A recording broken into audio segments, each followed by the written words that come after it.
जय हिंद। कैसे हैं आप? एक बार फिर आपके अपने चैनल गुरु गंगा में आपका हार्दिक स्वागत है।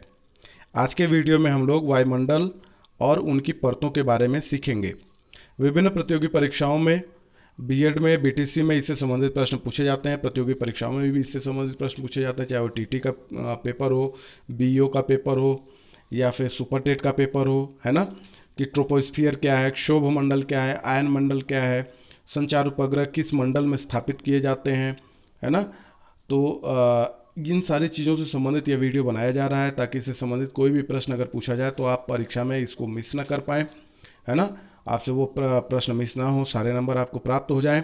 तो ये इंपॉर्टेंट वीडियो आपके लिए तैयार हो रहा है। इससे पहले कि ये हम लोग शुरू करें, जिन लोगों ने चैनल को सब्सक्राइब नहीं किया चैनल को सब्सक्राइब करके बेल आइकन को प्रेस कर दें ताकि प्रत्येक वीडियो की नोटिफिकेशन उनको समय पर मिलती रहे। और जिन्होंने हमारी पिछली वीडियोज़ नहीं देखी हैं वे भी इस वीडियो के डिस्क्रिप्शन बॉक्स में जाकर दिए गए लिंक पर क्लिक करके हमारी पिछली वीडियोज़ देख सकते हैं। तो आइए शुरू करते हैं ये इम्पोर्टेंट कक्षा। तो सबसे पहले जान लेते हैं वायुमंडल क्या है। पृथ्वी को चारों ओर से घेरे हुए वायु के विस्तार को वायुमंडल कहा जाता है। प्रश्न कई बार इससे संबंधित पूछे जा रहे हैं। एटमॉस्फेयर यानी वायुमंडल क्या है? तो एक छोटा सा उत्तर है इसका कि पृथ्वी को जो चारों ओर से घिरा हुआ वायु है उसके विस्तार को हम क्या कहते हैं? वायुमंडल कहते हैं। यह अनेक गैसों के मिश्रण से बना है ना। वायुमंडल अनेक प्रकार के गैसों का मिश्रण है। अगर हम बात करें कि वायुमंडल में गैसों की स्थिति क्या है, जिससे संबंधित प्रश्न पूछे जाते हैं कि वायुमंडल में कौन सी गैस सबसे ज़्यादा मात्रा में उपस्थित है या उसका प्रतिशत कितना है, तो थोड़ा सा उसको देख लेते हैं, है ना। वायुमंडल में गैसों की स्थिति की अगर हम बात करें परसेंट में द्रव्यमान की स्थिति में, तो नाइट्रोजन जो गैस होती है वो 78.08% वायुमंडल में विद्यमान है। ऑक्सीजन गैस की जो मात्रा है वह वायुमंडल के अंदर 20.95% है। आर्गन 0.93% है। कार्बन डाइऑक्साइड 0.036% है। नियान जो गैस होती है वो 0.002% है। क्रिप्टन की बात कर लें तो 0.001% है। हीलियम की जो मात्रा है वह 0.0005% है।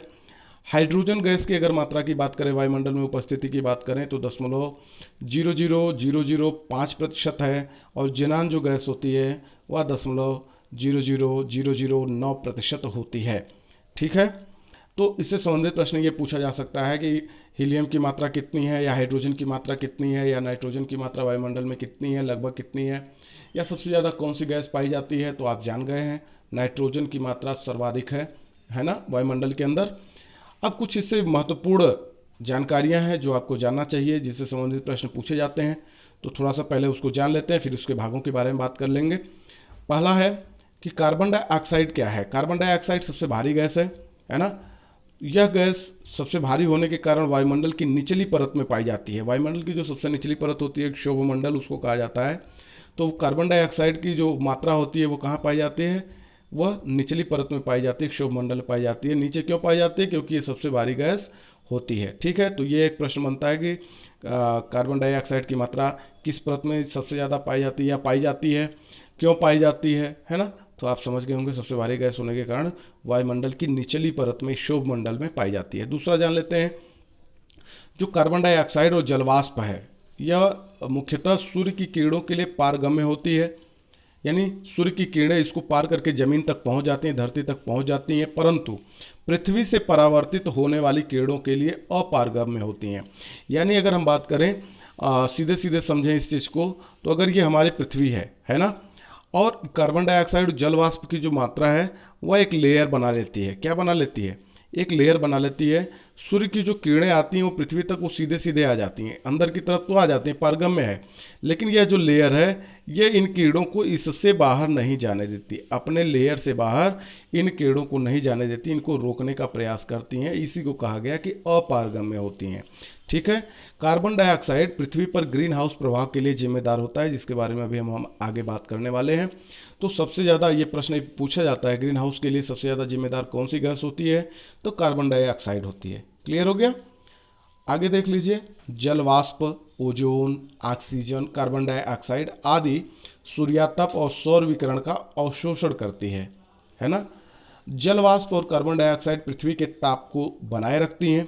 यानी हम ये भी कह सकते हैं कि अगर ये गैसें नहीं होती और सूर्य का जो प्रकाश है वह पृथ्वी पर आकर सीधे वापस हो जाता तो पृथ्वी का टेम्परेचर बहुत ज़्यादा कम होता, तो ऐसी परिस्थिति में शायद जीवन संभव नहीं हो पाता। तो कहीं ना कहीं ये जीवन की संभावना को और मदद पहुंचाती हैं। ये इसके एक निश्चित टेम्परेचर को बना के रखती हैं, सूर्य के उस प्रकाश को रोक कर रखती हैं ताकि यहाँ पर एक निश्चित टेम्परेचर बना रहे, है ना। धूल कणों के प्रकीर्णन के कारण आकाश का रंग नीला दिखाई देता है। एक सामान्य सी बात है, कई बार पूछा जा चुका है यह प्रश्न कि आकाश का रंग नीला क्यों दिखाई देता है। तो धूल कणों के प्रकीर्णन के कारण आकाश का रंग नीला दिखाई देता है। तो आप बहुत आसान तरीके से इस चीज़ को सीख चुके होंगे। अब ये देख लेते हैं इसकी परतें क्या हैं या कितने भागों में हम वायुमंडल को विभाजित कर सकते हैं, वायुमंडलीय संरचना कैसी है, एटमॉस्फेरिक स्ट्रक्चर क्या है ना। तो अगर मुख्यतः हम बात करें तो वायुमंडल को मुख्यतः 5 भागों में बांटा जा सकता है।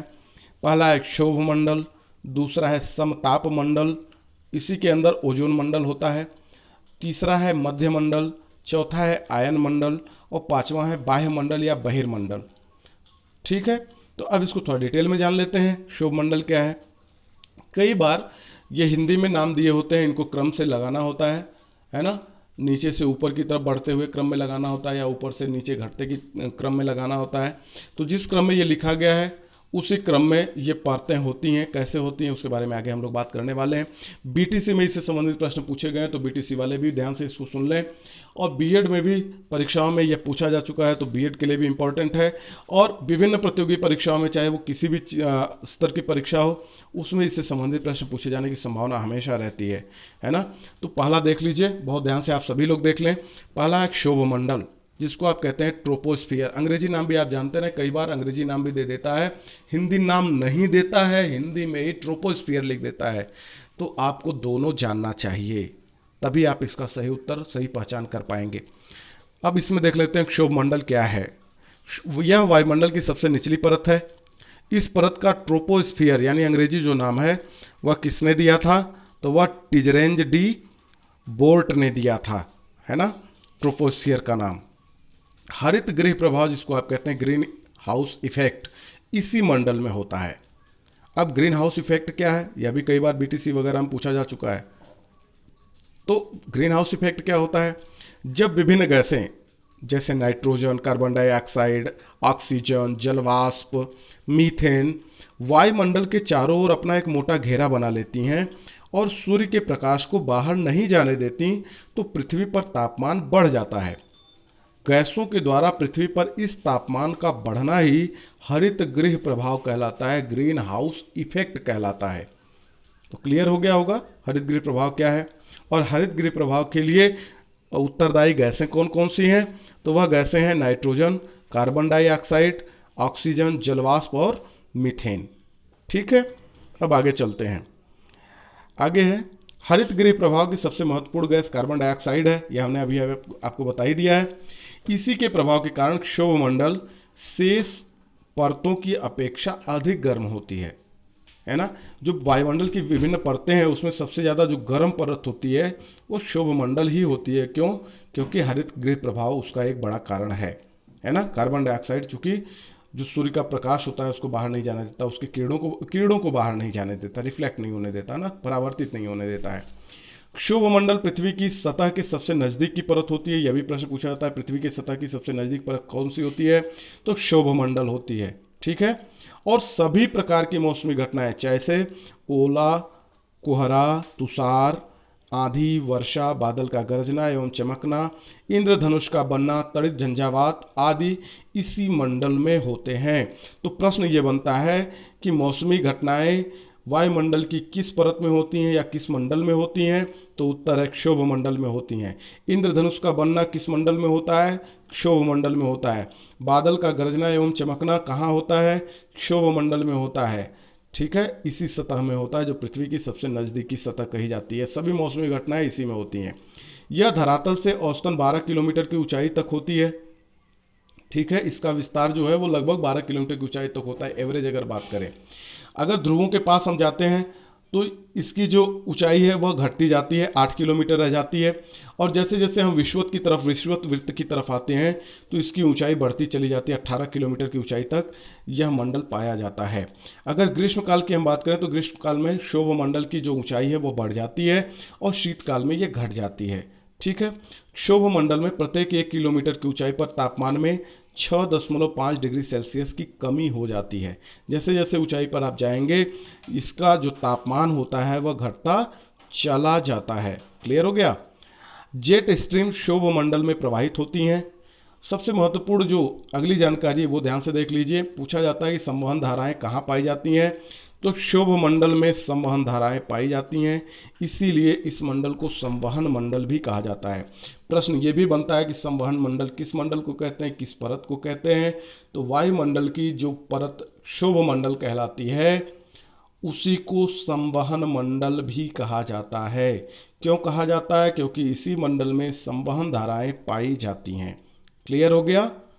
क्षोभ मंडल की ऊपरी सीमा को ट्रोपोपाज या क्षोभ सीमा कहा जाता है। ट्रोपोपाज भी पूछा जाता है, ट्रोपोपाज क्या है, तो क्षोभ मंडल की जो ऊपरी सीमा है वह ट्रोपोपाज कहलाती है।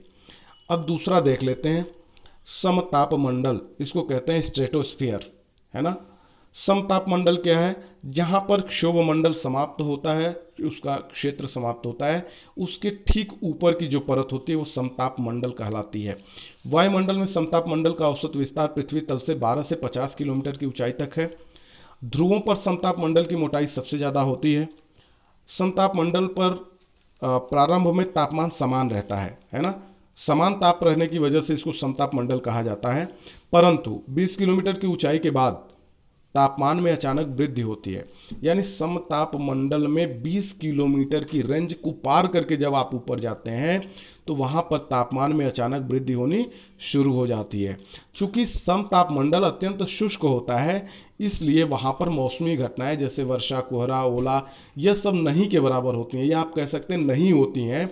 इसलिए यहाँ पर वायुयान उड़ाने की आदर्श दशाएं होती हैं।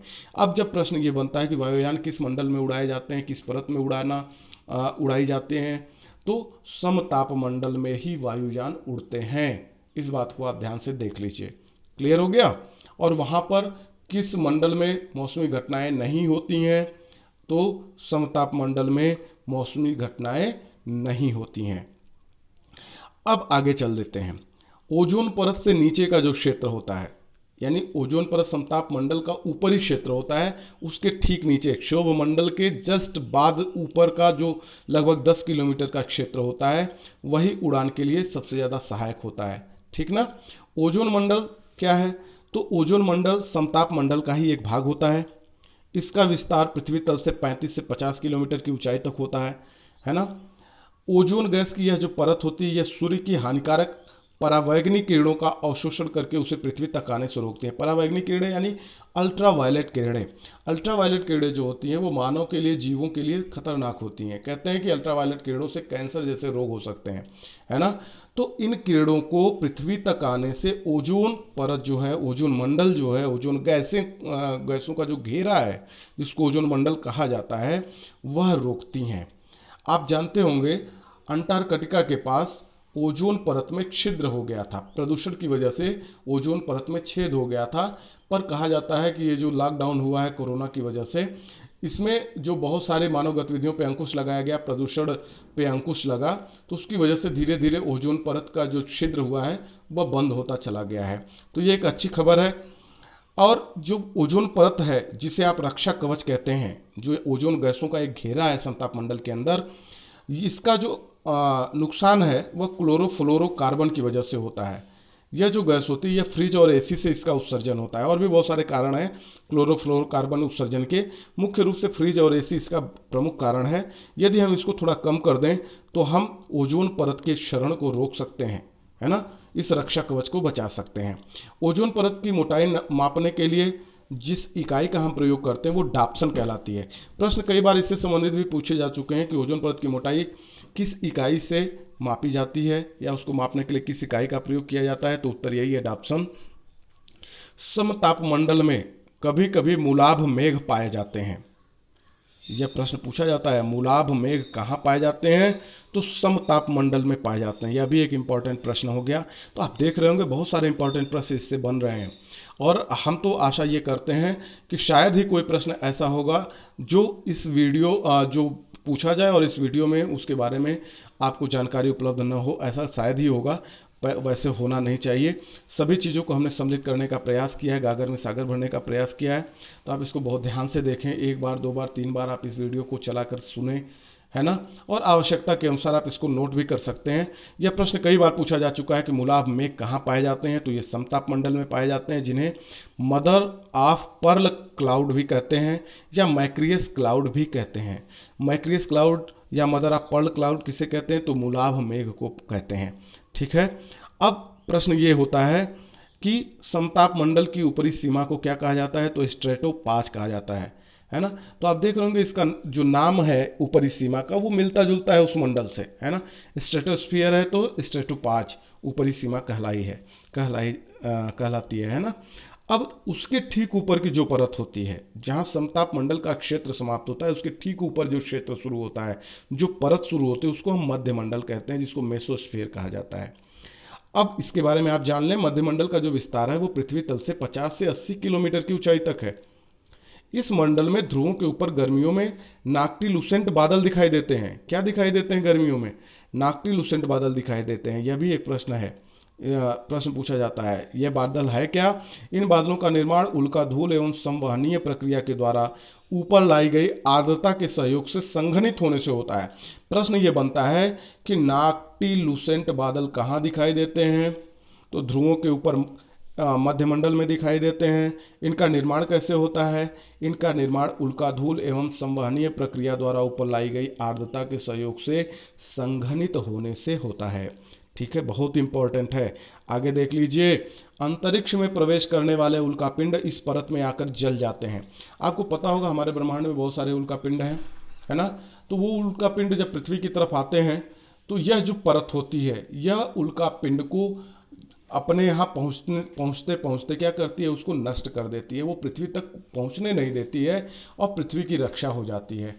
तो एक तरीके से यह भी रक्षा कवच का काम करती है, करता है यह मंडल, है ना। उल्कापिंड को यहीं पे समाप्त कर देता है, उसका दुष्प्रभाव पृथ्वी तक नहीं पहुंचता। इस मंडल में ऊंचाई के साथ साथ तापमान में गिरावट होती है। और अगर हम बात करें कि आखिरी स्टेज तक की जो 80 किलोमीटर की ऊंचाई है, तो यहाँ पर पहुँचते पहुँचते जो टेम्परेचर होता है वो लगभग माइनस में 80 डिग्री सेल्सियस तक पहुँच जाता है ना। तो जैसे जैसे आप ऊंचाई पर पहुँचते हैं वैसे वैसे टेम्परेचर डाउन होता चला जाता है। इस मंडल की ऊपरी सीमा है मेसोस्फीयर है तो मेसोपाज कहलाती है ना। हमने पहले ही बता दिया कि ऊपरी सीमा की अगर आप बात करते हैं तो जो उसका अंग्रेजी नाम है उस मंडल का, उसी से मिलता जुलता नाम उसकी ऊपरी सीमा का है। तो मेसोस्फीयर की ऊपरी सीमा क्या है? मेसोपाज कहलाती है। ठीक है, अब चौथे की तरफ चलते हैं। आयनोस्फीयर इसको कहा जाता है, आयन मंडल। आयनोस्फीयर, आयन मंडल, तो आयन से बना हुआ है। अब देख लेते हैं, आयन मंडल का जो विस्तार है वो पृथ्वी तल से 80 से 640 किलोमीटर की ऊंचाई पर है ना। अगर हम बात करें, जो अभी पीछे हम लोग मध्य मंडल की बात करें, तो मध्य मंडल जहां समाप्त होता है उसके ठीक ऊपर आयन मंडल शुरू हो जाता है। तो आयन मंडल का जो विस्तार है वो पृथ्वी तल से 80 से 640 किलोमीटर की ऊंचाई तक है। इस मंडल में विद्युत आवेशित कणों की अधिकता होती है, जिन्हें आयन कहते हैं। इन विद्युत आवेशित कणों को क्या कहते हैं? आयन कहते हैं। इन्हीं की अधिकता होती है, इसीलिए इस मंडल को आयन मंडल कहा जाता है। इस मंडल में ऊंचाई के साथ साथ तापमान बढ़ने लगता है। पिछले में क्या हो रहा था? घटने लग रहा था, है ना। ऊंचाई जैसे जैसे बढ़ रही थी मध्य मंडल में, वैसे वैसे टेम्परेचर घट रहा था। लेकिन इस परत में जब पहुंचते हैं तो ऊंचाई जैसे जैसे बढ़ती जाती है, टेम्परेचर भी बढ़ता जाता है, तापमान बढ़ता जाता है। इस मंडल को अगर अध्ययन की दृष्टि से हम बात करें तो इसको हम निम्नलिखित भागों में विभाजित कर सकते हैं, जैसे डी परत, ई परत, एफ परत, जी परत, है ना। जो डी परत होती है उसमें न्यून आवृत्ति की रेडियो तरंगे, न्यून आवृत्ति का मतलब दीर्घ तरंग दैर्ध्य वाली तरंगे परावर्तित होती हैं डी परत में। आयन मंडल की इस परत में दीर्घ आवृत्ति के माध्यम से मोबाइल, रेडियो, टेलीविजन, रडार आदि संचालित होते हैं। तो ये प्रश्न बनता है कि मोबाइल, रेडियो, टेलीविजन, रडार आदि किस मंडल में, या उसकी जो तरंगे होती हैं वो किस मंडल से परावर्तित होती हैं, जिसके माध्यम से हम इसका उपयोग कर पाते हैं।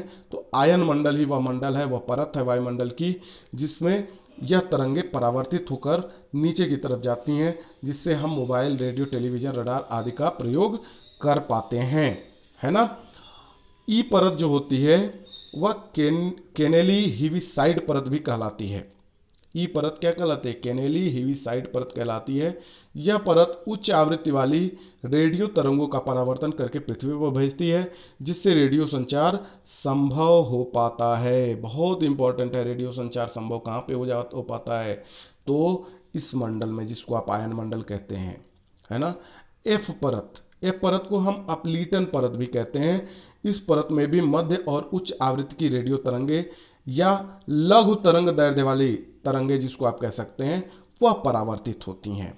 जी परत की अगर हम बात करें तो जी परत में सभी आवृत्ति की तरंगें परावर्तित होती हैं और आयन मंडल में ही संचार उपग्रह स्थापित किए जाते हैं। प्रश्न पूछा जाता है, कई बार पूछा जा चुका है कि किस मंडल में संचार उपग्रह स्थापित किए जाते हैं। तो संचार उपग्रह की जब भी बात होगी तो आयन मंडल की बात होगी। आयन मंडल में ही संचार उपग्रह स्थापित किए जाते हैं, बहुत इंपॉर्टेंट है। अब आगे देख लेते हैं आयन मंडल की महत्वपूर्ण घटनाएं जो होती हैं, वह है अरोरा ऑस्ट्रालिस, है ना, जिसको आप कहते हैं दक्षिणी सूर्य प्रकाश, और दूसरा है अरोरा बोरियालिस, इसको आप कहते हैं उत्तरीय ध्रुवीय प्रकाश। अब प्रश्न ये बनता है कि ये है क्या? अरोरा क्या है? अरोरा पूछा जा चुका है। तो अरोरा ब्रह्मांडीय चमकते हुए प्रकाश हैं। अब प्रश्न ये बनता है कि इसका निर्माण कैसे होता है? तो इसका निर्माण, अरोरा का निर्माण सूर्य की सतह से उत्सर्जित होने वाले इलेक्ट्रॉन तरंगों के कारण होता है। अब प्रश्न ये भी बनता है कि ये कब दिखाई देते हैं? तो अरोरा जो ब्रह्मांडीय चमकते हुए प्रकाश हैं, ये प्रायः आधी रात के समय दिखाई देते हैं।